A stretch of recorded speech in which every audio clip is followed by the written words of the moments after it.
তখন ঘুম থেকে ডাকা হলো, ওগো স্বামী, আমি আপনার জন্য খাবার নিয়ে এসেছি, আপনি একটু উঠুন। স্বামী উঠলেন। কায়েস ইবনে সারমা কাজ করতে করতে আপনার সারা দিন পার হয়ে গেল। একেবারে মাগরিবের নামাজের পরে তিনি ঘরে এসেছেন। আমরা ইফতার করি, সূর্য ডোবার সময় আমরা ইফতার করি, কিন্তু ওই সাহাবী কাজের চাপে, কাজ বেশি থাকায়, কাজের পরিশ্রমের কারণে তিনি ইফতারের সময়ও ঘরে আসতে পারে নাই। একেবারে ইফতারের পরে তিনি ঘরে আসলেন। ঘরে আসার পরে তিনি বিবি সাহেবাকে জিজ্ঞেস করলেন, ও আমার বিবি সাহেবা, ঘরে কোনো খাবার আছে কিনা? কারণ সারাদিন রোজা রেখেছেন, ইফতার করতে হবে, কিছু খেতে হবে। তিনি ঘরে আসার পরে তিনি বিবি সাহেবাকে বললেন, ও আমার বিবি সাহেবা, ঘরে কোনো খাবার আছে কিনা, আমাকে একটু খাবার দিন। তখন ওনার বিবি ঘরের মধ্যে গিয়ে দেখলেন কোনো খাবার নাই, কোনো খাবার নাই। ওই সময় ইনার বিবি সাহেবা, ও আমার স্বামী, আপনি একটু বিশ্রাম করুন, আমি খাবারের ব্যবস্থা করছি। স্বামীর ঘরে কোনো খাবার নাই। বিবি কেমন বিবি? তিনি বলছেন, ও স্বামী, আপনি একটু অপেক্ষা করুন, আমি আপনার জন্য খাবারের ব্যবস্থা করছি। এই বলে তিনি খাবারের ব্যবস্থা করতে, সংগ্রহ করার জন্য গেলেন।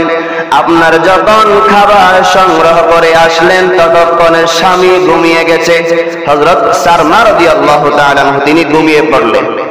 তখন ঘুম থেকে ডাকা হলো, ওগো স্বামী, আমি আপনার জন্য খাবার নিয়ে এসেছি, আপনি একটু উঠুন।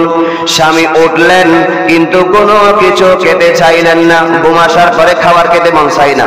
যখন ঘুম চলে আসলো, তিনি কোনো কিছু খেতে চাইলেন না। এইভাবে রাতও চলে গেল।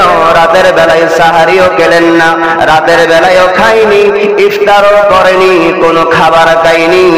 এর পরের দিন সকাল হয়ে গেল, তিনি রোজা রেখে ফেললেন।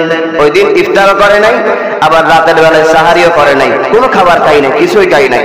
এইভাবে দিনের বেলা হওয়ার পরে ওই সাহাবী তিনি দুর্বল হয়ে পড়লেন।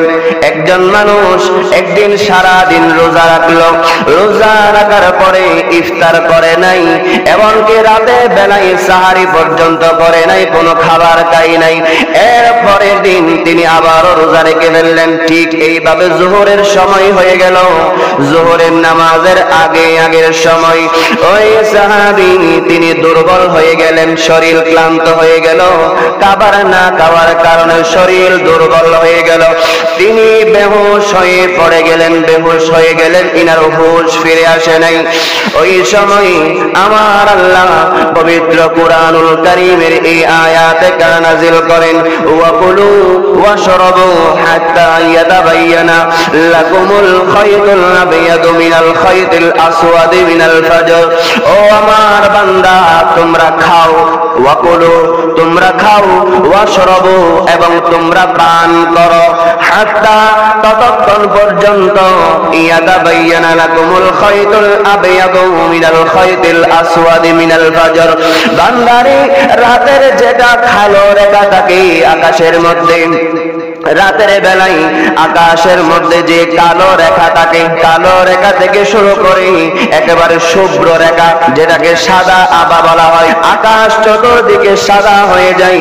আমার আল্লাহ বলছেন, ও আমার বান্দা, রাতের কালো রেখা থেকে শুরু করে রাতের শুভ্র রেখা দেখা যাওয়া পর্যন্ত তোমরা পানাহার করো, খাও, পানীয় পান করো। আমি আল্লাহ তোমাদের জন্য এখানে রহমত রেখেছি, তোমাদের জন্য বরকত রেখেছি। এই এখান থেকে